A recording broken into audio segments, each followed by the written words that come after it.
Okay. So like I was saying, I consider my life to be the luckiest person in the world, to have been to all over the world to see Swami's mission and to have personal contact with Swami. Actually, he spoke to me and had interviews and things like that, so I consider myself to be beyond fortunate. Very, very grateful. Let me get my list of things. Uh-oh. So I can, there's certain stories that I want to be able to remember to tell you about. And I will show some videos today of some of the service activities that we've done. I've been all over India in particular, and I wanted to show you some of the wonderful things that are going on in India that you'll see why Swami said in the future, India will lead the world financially, culturally, spiritually, in every way. And you'll see why when I show you some of the videos today. Because of the education system there and what Swami's doing in India now, there's something called Vidya Vahini, and it's an education in character, not just book learning, but education in character, so that the young people are becoming great, of great character. Swami said the end of education is character, so I'm going to tell you some stories about that. Just to give you a little bit of backstory, I went to the Hollywood Center in 1980. I was raised a Christian, and that was very strange to me at first, the first time I walked into the center, because there's a man up there that was not Jesus. And I thought, oh boy. And the men were on one side, the ladies were on one side, and I thought, I hope nobody sees me in here with these people. I actually thought that. But they started singing bhajans, and I started sobbing. They were so beautiful, and he touched a place in my heart that I'd never felt before. And although it was very strange, these bhajans, and everything was very strange about it, the people were so sweet. They were not like ordinary people, and I've come to know that's for sure. Devotees are not like ordinary people. They are so sweet and so good, and they're not egotistical, and they care about one another. And I think that comes from all the service that the devotees have done. And as a matter of fact, I'll talk to you a little bit about how the service can change people, really, really change you, become a different person. I'll tell you a few stories. There was a man in Miami, a billionaire, and he had gotten his money he was what's called a corporate raider, and he has gotten his money by buying companies and then looting them for everything that was in them, including the pensions. He actually would go in companies and take out the pension money and keep it for himself. Well, he got caught at that, and after the trial, the judge said, Victor, you're 82, so I think we're going to give you community service. And so he gave him community service, and he said, the first time 8 hours a day, 7 days a week, in the first service that you miss, you'll go to prison. And so all of a sudden, this billionaire who had been looting pensions is standing in the food line feeding people. And they're coming up to him with tears in their eyes and saying, sir, thank you so much. We were so hungry. We haven't had any food. And thank you. You must be a wonderful man. They didn't know Victor's story. You must be a wonderful man for feeding us. And so after some time, this changed his heart. And he began spending what money he had left on clinics, homeless shelters, things like that. He completely changed. So this is something that can definitely change you, this service that Swami has us do. And I want to show you some videos of what's going on in India. As you know, I've been all over there, and I want to show you just a few things. You see, what they do is the devotees go into a village, and they'll pick a village. They'll do research and homework, and they'll find a village that's in the center of all the other villages, and they will remake that village so that the other villages around it will want the same treatment. And so the first thing they do is they build a mandir in the middle of the village. And this is an example of the mandir they built here. Let's see if I can make it play here.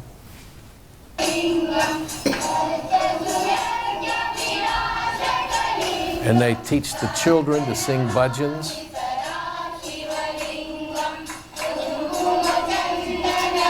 And this lady is telling about what, I won't make you watch all these, I'm just going to skip through it to save time, to give you an overview of what it is.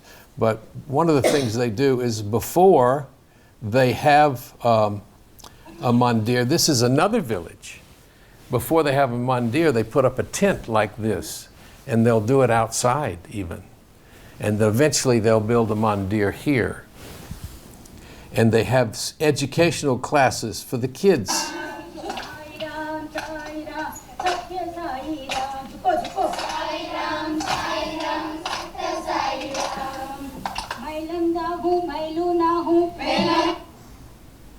And this is an example.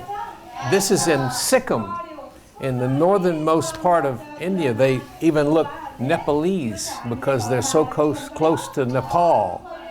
Beautiful, beautiful children. They built a mandir here, and they're educating. That's just an example of how they educate. This is a regular school, and they teach the Vedas.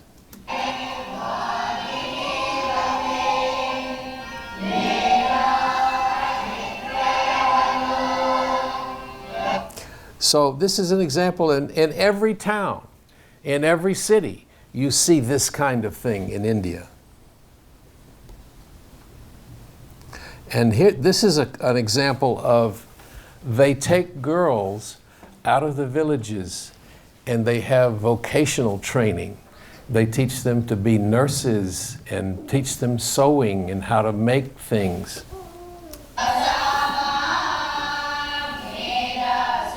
And as you can see, completely non-denominational.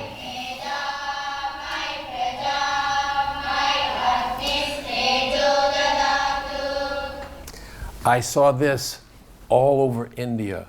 Even in little villages, the people were living in huts with a dirt floor. And they had the little ovens that make the smoke inside the huts there. And just very primitive, but even there they were teaching the Vedas. Here's a wonderful example of a school in Tamil Nadu, and these two girls graduated from Anantapur, two sisters, and started this school. And these girls won a big contest in Mumbai for the best bhajans. Listen to this. This is really good. I won't make you watch the whole thing, but it'll give you an example of just how good it is.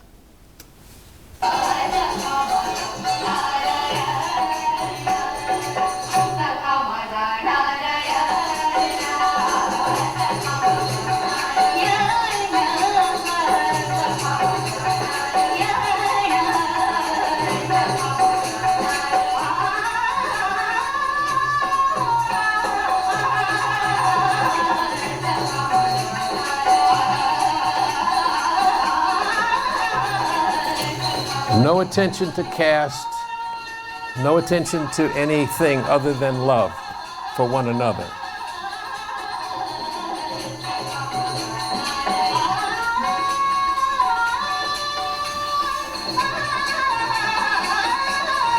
Really beautiful.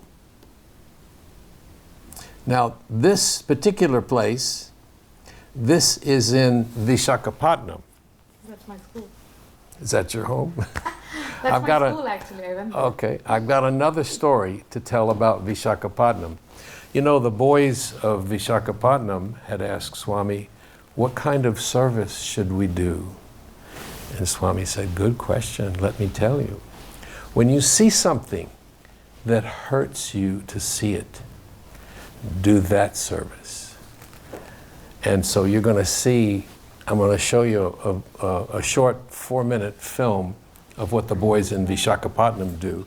But this particular school, and I filmed the whole school, but I walked around the corner. I got out of the, they carried us around in a station wagon, and I got out of the car, and I came around a wall, and I saw this, and I got tears in my eyes.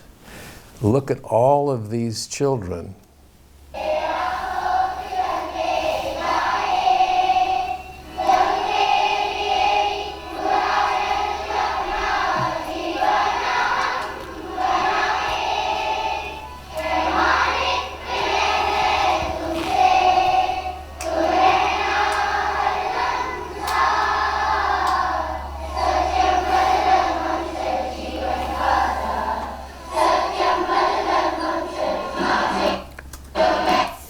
That school, think about this, and here's another school in Indore.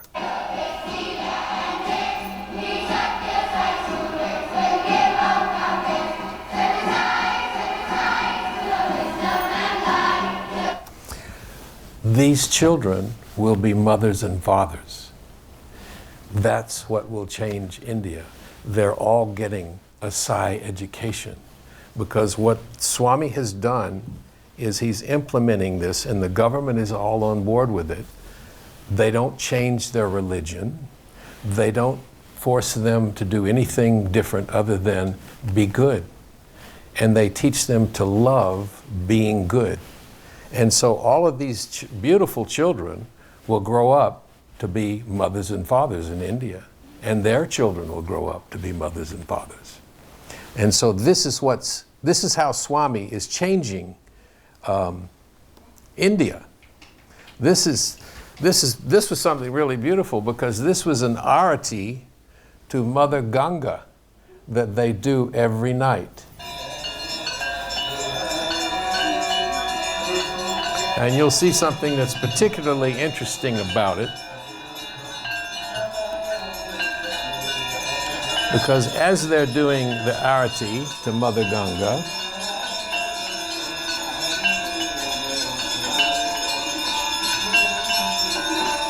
they're also doing it to Swami. Absolutely beautiful.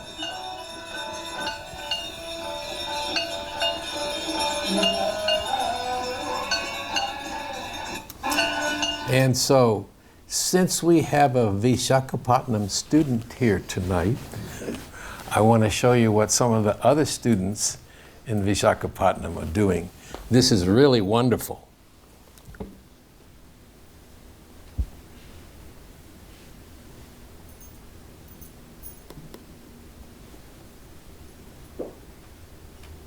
I've got a shorter version of it.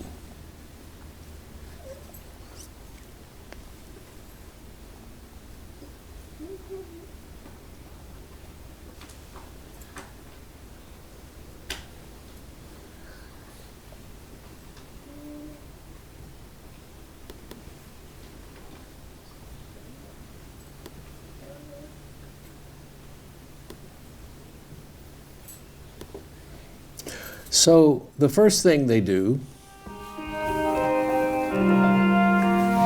is Shara, we are Sai youth. We come here occasionally on Sundays to serve these poor people. We bath them, we cut their nails, we trim them. We also apply medicines on their skins which they have their diseases. And we love to do this service as our Bhagwan told, that serve the poor, serving hands are holier than the lips that pray. So we love to do this service. We come here and we are very satisfied to do this service. Sai Ram. So the first thing they do is they find someone on the street some poor homeless person on the street, and they convince them, let us take you and give you a treatment. And the first thing they do is feed them, of course. They feed them, and then they cut their hair. They give them a haircut. They offered to give me a haircut, but I told them I was okay. I didn't really need a haircut.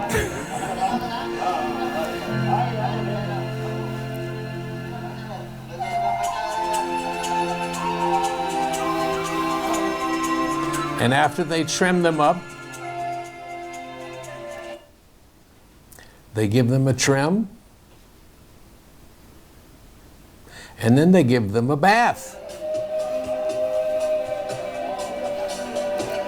And there was something that particularly impressed me about the bath. I'll show you.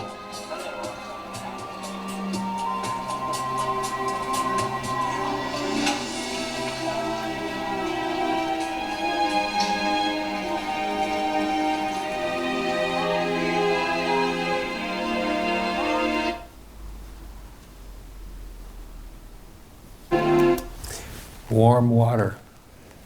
They actually heat the water, so they don't pour cold water on them, they pour warm water on them. Isn't that something?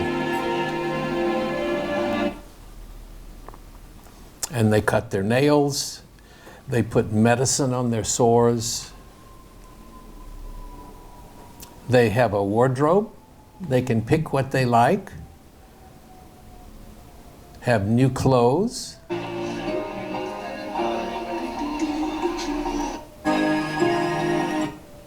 Feeling clean for these new clothes, he feels like a new man and he's grateful for this. And of course, all of this going on all over India, how do you think everyone feels about Sai? Everywhere you go, there's a picture of Swami in the home. And so you're seeing, now, when I went to school in I think it was the 5th or 6th grade, they said no more prayers in school. Here in the US, unless it's a private school, a Catholic school or something, but in public schools here, we can't have a prayer. And so in India, they do have prayer, and they have a universal way to pray so that everyone feels like they're wanted and loved and cared for, regardless of whatever, however they worship God, doesn't matter. As a matter of fact, I'll tell you a story. I was filming in a village, and they, you know how they remake every village, and they said that the villagers worshipped these 2 stones. They had 2 stones that had snakes on them. And they worshipped those 2 stones. That's what they did in that village. It was a very primitive village. For 200 years they've been worshiping those 2 stones. And the devotees worshiped the stones with them. They didn't say, you're crazy worshiping these stones. No, they said, let us pray with you. And they also remade the village. They didn't try to convert them. In my faith, they would have been thinking, oh my God, they're worshiping stones. And that's not what Sai devotees do, because Sai devotees know that it's not the stone, it's what's beyond the stone. And so that's what they teach. And they show the villages it doesn't matter who you worship or how you worship. It was hard for me to accept Swami as God. It was very difficult because I had been raised all my life to feel that Jesus was the only answer. There was a saying, except you come through me. This is a saying that they said Jesus said, except you come through me, you will not see the kingdom of heaven. And so I am the way, the truth, and the life is what I was taught. And so here I'm seeing a man in an orange robe and everybody's telling me he's God, and I didn't really believe that at first. I thought, oh, he's sure a good guy. Yeah, there's no doubt about that. He's a good man, but God, I don't know. So one day in the mandir, I saw a banner that said, worship the Saguna to reach the Nirguna. The Nirguna is the formless. And I began to understand, you worship a form just to get to the formless.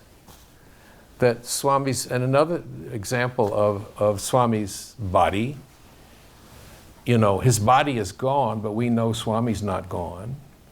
And so Isaac told me a story once, Isaac Tigrit told me a story. He had an interview with Swami, and he was just thinking Swami had a cold. And he was thinking, how can he be God if he's got a cold? And Swami picked up on his thought. Swami read his mind. Isaac didn't even say this. And Swami said, I am not this body. And so that's stories like that. I began to understand it doesn't matter whether you worship Jesus as the form, Sai Baba, whatever your form is, it's to help you get to the formless and to become one with the formless. So this whole experience has been absolutely wonderful to be able to understand what God is. That God is this formless being that permeates all of us and is in us. So let me tell you a few stories about Swami, because that's what people like to hear. Swami knows the future.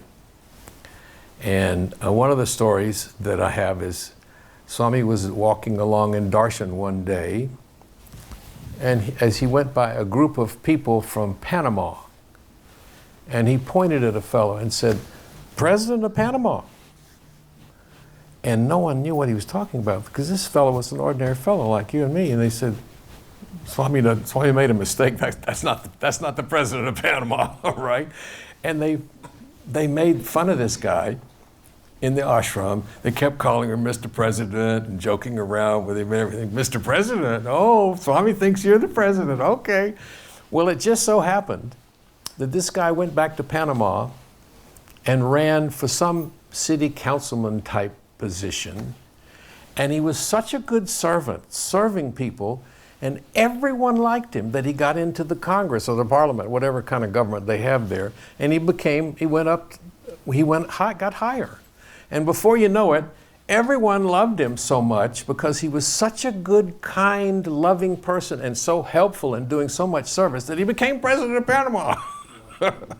And so Swami saw that ahead of time. Now, there's another story. There was a guy in Darshan one day, and I know this fellow because I met him when he was working in a, what do you call it when you get the horrible disease and your fingers fall off?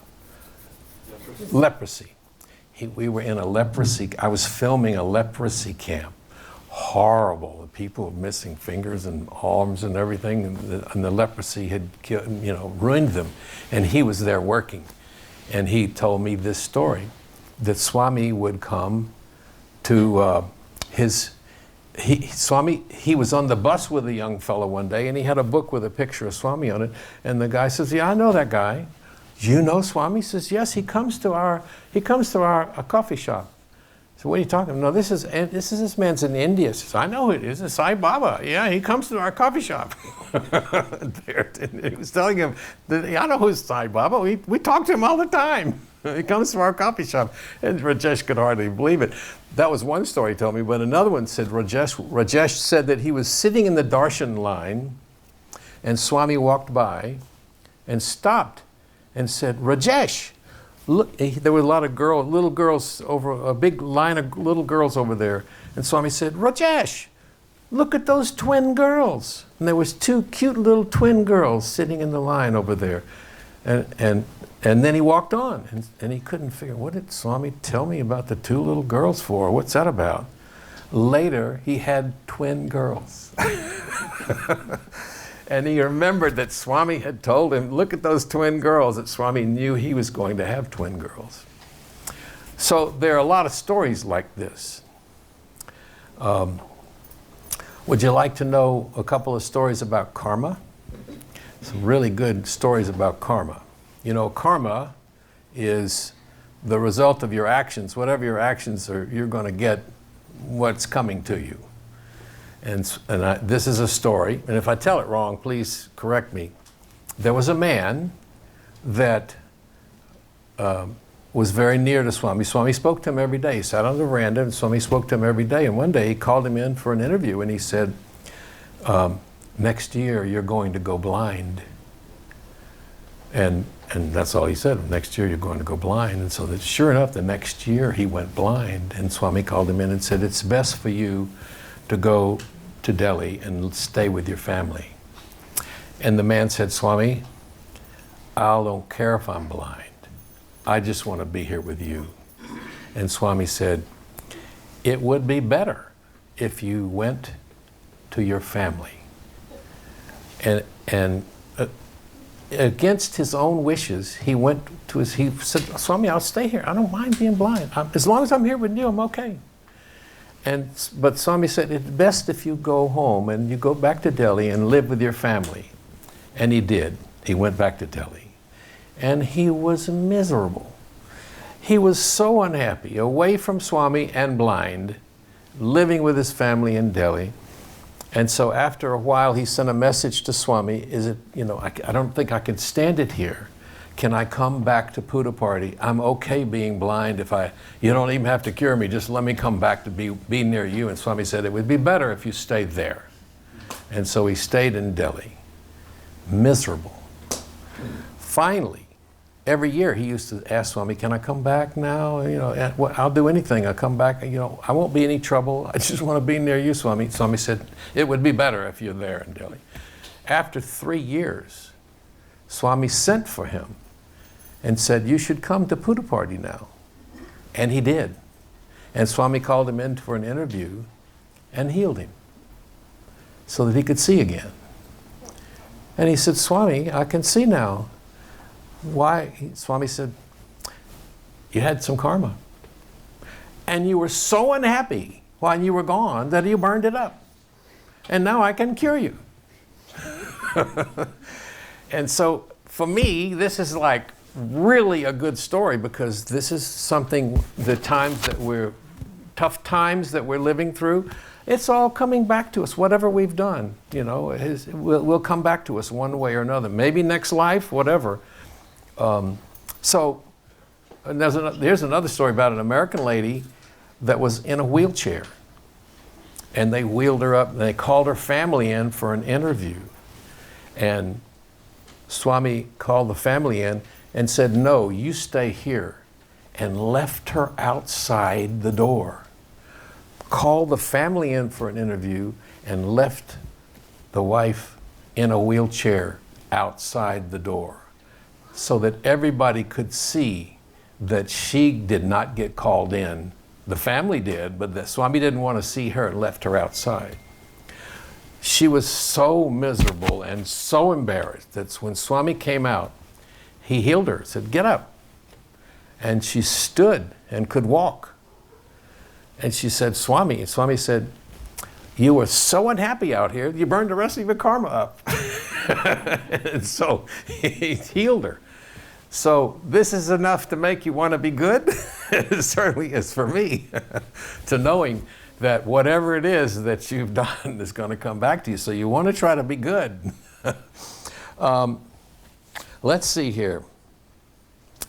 There was a man, talk about how service can change your heart. There was a man in Cape Town that I filmed, and I actually stayed in his home. And he told me this story. He used to be a gambler and a drinker. He used to go to cocktail parties and casinos. He liked to gamble and drink. And his job was he cleaned buildings. So he's not a rich man. He was a businessman, and he had a janitor service to clean buildings. And he had saved what he explained to me was about $300,000. And the people at the Newcastle school I believe it's near Johannesburg in Africa, told me this story that he had donated his life savings, the 300,000, to build a school there at the Newcastle School. And they did. And he said, now, of course, he quit drinking and he became a devotee and that's just why he donated for the school. I forgot that part. And he said, now he's still a gambler. He gambles on children's lives, he said. And so this is how Swami changes us, you know. I had an experience myself.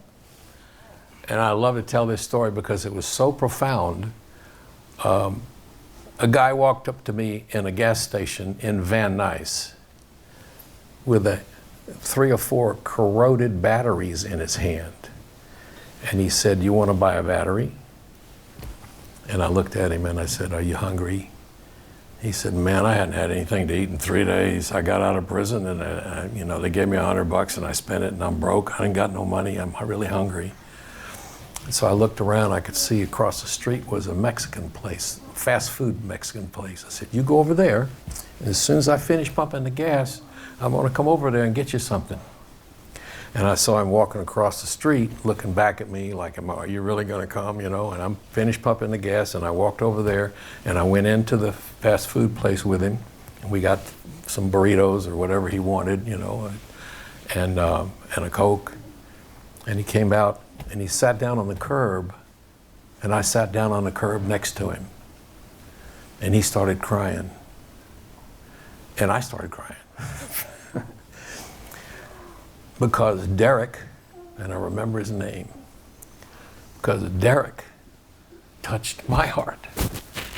See?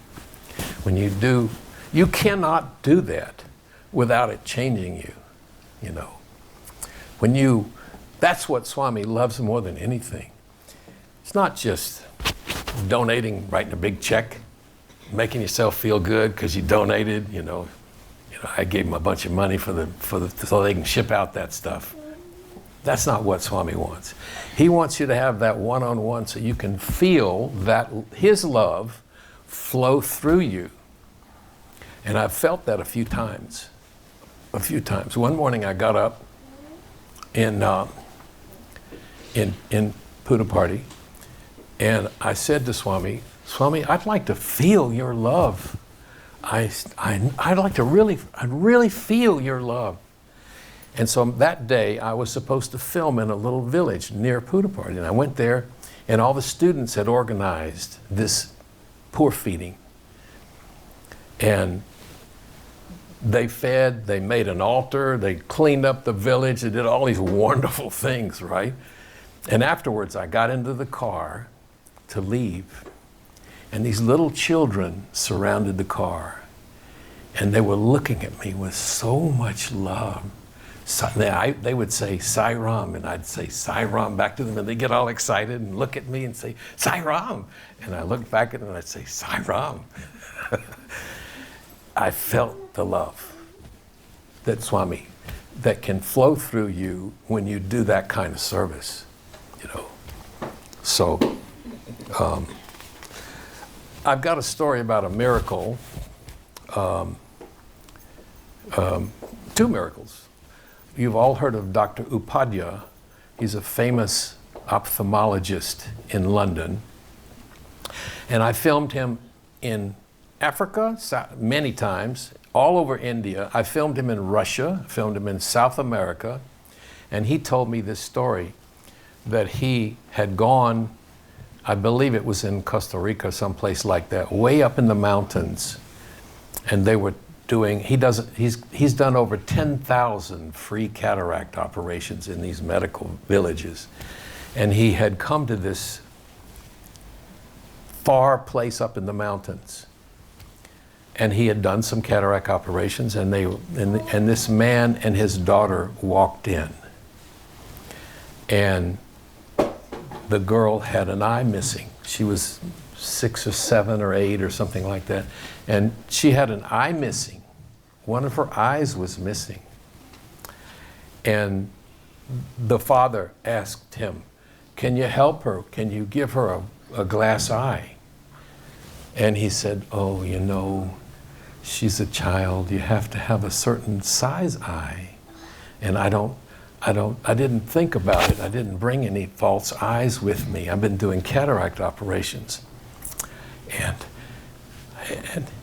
And he didn't know what to do. And the father and the girl, the little girl, both started crying when he said he couldn't help them. And he didn't know what to do. And he prayed to Swami. He said, Swami, I don't know what to do. How can I help these people? And he thought, and he looked through his bag, and he found a girl's eye in his bag. In his bag, he found an eye. He said, it was the right size, the right color. He said he knew he didn't have a child's eye in his bag. And he put the eye in the girl's eye, put the glass eye in the girl's eye, fitted it, looked perfect and everything. And the father got down on his knees, sobbing, thanking Allah. Thank you, Allah. Thank you, thank you. And the little girl was crying, and they were all crying, and I'm crying. But that's the kind of thing. And he's had a Dr. Upadhyaya is a saint, he's a saint. And he does these kind of things, and he's got a long story, long history of miracles like this that have happened to him. And I had a thing happen to me. I was supposed to go see him in London, and I got in the wrong airport in London. He said, you're at Gatwick? Well, we're at Heathrow. And so he told me to take a train. So I took a train, and he said, get off at something place. And I got off there, and there was nobody around. It was like an empty platform in the middle of nowhere, and there was ice on the ground. There was a sheet of ice on the ground and a sheet of ice going up the steps, long steps up to the road from this train platform. And I had 2 big suitcases coming back from India with all of my equipment. Plus I had a bag over my shoulder, and I don't know how I was going to get up that icy steps. I went over and took a step. It's light, it's slippery, it's solid ice. And I said, I don't know how. If I go up there with one bag and leave it and come back, it'll be gone. You know. So what am I going to do? And so I said, buddy, you just got to suck it up. You just got to have to, you know, try to make it up there with both bags. So I took both bags and I slung this thing over my shoulder, and I took the first step, and this Indian fella tapped me on my shoulder and said, can I help you get up those steps? I said, you certainly can. So the 2 of us went very carefully up the steps and got to this top of the steps, and I set my things down, and he wasn't around anymore. I'm telling you, there was no guy on that platform, okay? And when I got to the top, he disappeared to help me get up the steps to see Dr. Upadhyaya. So there are a lot of stories like this.